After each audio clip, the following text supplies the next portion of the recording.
First up is First Girl I Loved. I freaking love this movie so much. You need to stop what you're doing right now and watch this movie. Ignore me and just go watch this movie. It's so good. All right, this is a 2016 movie starring Dylan Galula, Brianna Hennelbrand, my second one hers, and Mateo Arias. The premise of this movie is a teenage gay love story, and it's so freaking good. It's just amazing.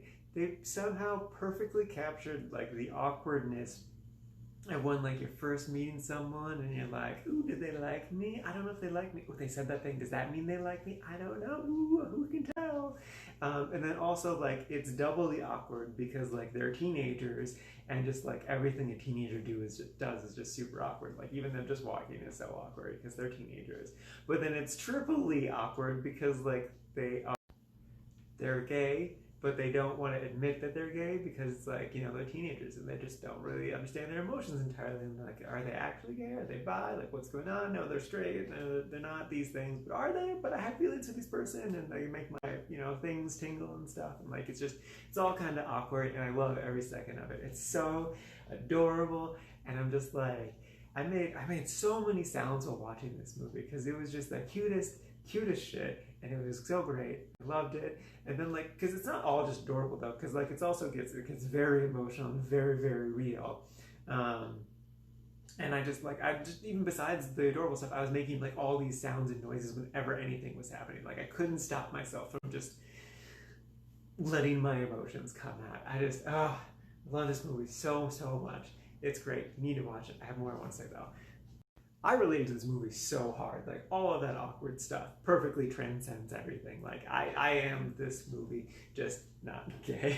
But even still, like I related so hard and I love this movie so much. And like honestly looking at it, it's my favorite gay love story. More so than The Handmaiden or Portrait of a Lady on Fire. But I do think looking at the entire movie of both of those movies and this movie, those movies are just better movies because they talk about more stuff than just the gay love story. Like Portrait of a Lady on Fire is all about consent, among other things, and then The Handmaiden is it's a deeply sexual movie, and it's also about the occupation of Korea by Japan.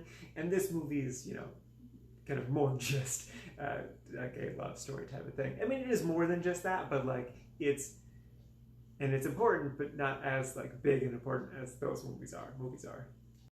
I don't know if that made sense. It made sense in my head. Anyway, so I really wanted to put this movie in my top 10, but it didn't. It just missed it. It's at number 11 because I couldn't bring myself to push out Age Out because I had such a great reaction to Age Out, and like I cried so much at the end of that one, and this movie, it's so good. This movie's really good. They're all really good. It's all so good. Just watch this movie. It's amazing. I love it so much. Oh, this poster's really cool too. Watch First Girl I Love. First Girl I Love. There's no fat. It's great. I love it. Next up is Babyteeth. This is a movie that I guess just came out, and it's an Australian movie, and it stars Eliza Scanlon, my second one, she was Beth in the new Little Women movie. It also has Toby Wallace, Ezzie Davis, my second one, her, and Ben Mendelsohn, my third one, him. The premise of this movie, I went into this movie not knowing anything about it besides the fact that it was supposed to be really good and this poster. I love this poster so much. It's a really cool poster. But the premise is that main girl is sick and she meets a boy, and it's kind of sort of one of those movies. But it's still really good. I ended up putting it in the quite liked. The reason I wanted to put it in really liked it, but I couldn't bring myself to do it for a couple of reasons.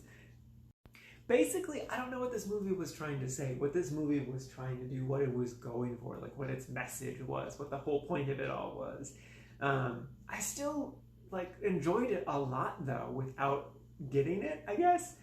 And like another thing is just that like I kept expecting the movie to become something else. I don't know what the something else was going to be or is supposed to be, but it just never became the other thing. It just kept staying as the thing that it is.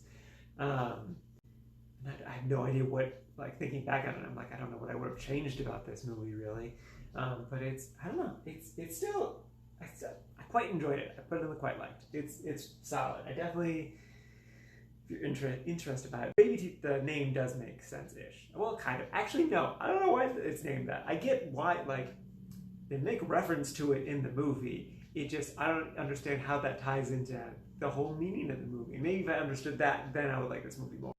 And lastly is Odd Thomas. So this is a 2013 movie starring Anton Yelchin, my fifth one of him, and Willem Dafoe, my fourth one of him, and some other people. Basic premise of this one is Anton there, he can talk or see dead people, and then he uses their ghosts to help figure out who killed them and stuff. And it's kind of like a mystery noir thing. Reddit's been talking about how freaking great this movie is for forever, and I was like, oh cool, I'll try this out. They said that all the critics got it wrong, but yeah, no, the critics definitely got it right. This movie is trash. It's trying really, really hard to be Pushing Daisies and or Dead Like Me, and it does not do a good job. Both of which are Brian Fuller shows, and you should definitely watch both of them because they're actually really solid. Honestly, Brian Fuller should have just directed this, because he, or wrote it at least, because it's trying to have like this big unique style thing, and it falls so flat. And like, there are just so many scenes where nothing happens, they keep repeating information, and it's not good. Like, it does have its style, but it's just like it doesn't push it enough, and they just waste Willem Dafoe. He does like nothing here. He's just kind of like there. And Anton Yelchin is such a great actor, but he's just, I don't know. It's just not good. Really, Brian Fuller should have just wrote this. That would have been the correct choice. I don't know if I already said that, but whatever. I said it now, so we're all good. Yeah, it's just not good. The critics got it right. I just stopped paying attention like halfway through the movie and played Animal Crossing, I think. I did something. I don't remember. Yeah, it's not good. Don't watch it. I did not like it. That's it. That's all I got. All right, bye. See you later.